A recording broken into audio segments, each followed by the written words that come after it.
बिस्मिल्लाहिर्रहमानिर्रहीम। अस्सलाम वालेकुम। एमबी न्यूज़ की डिस्ट्रिक्ट बुलेटिन के साथ मैं हूं नुज़हत नूर। बुलेटिन का बाकायदा आगाज कर लेंगे और सबसे पहले खबर शामिल करेंगे। तोबा टेक्सिंग से मियां जहांजेब की रिपोर्ट के मुताबिक पाकिस्तान तहरीक इंसाफ के सीनियर ज़िलई रहनुमा और मारूफ सियासी समाजी कारोबारी शख्सियत शेख हसन रजा ने कहा है कि अमन आलम के ठेकेदार अंधे बहरे गूंगे हो चुके हैं। इसराइली दरिंदे के हाथों फ़लस्तीन में तबाही किसी को नज़र नहीं आती, बच्चों की चीखों पुकार किसी को सुनाई नहीं देती।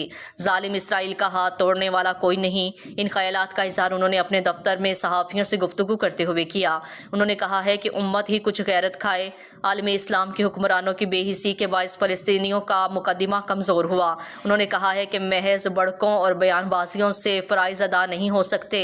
उन्होंने कहा फ़लस्तीनियों ने इल्म, तौहीद और रिसालत बुलंद कर रखा है। इंशाअल्लाह ताला फ़तह व कामरानी इनका मुकद्दर बनेगी। उन्होंने कहा है कि जुल्म की रात ख़त्म होने को है। इसराइल निस्तो नाबूद होकर रहेगा। फ़लस्तीनी बच्चों, जवानों, बूढ़ों, इफ़्फ़त माओं, बहनों और बेटियों की कुर्बानियाँ रायगा नहीं जाएंगी।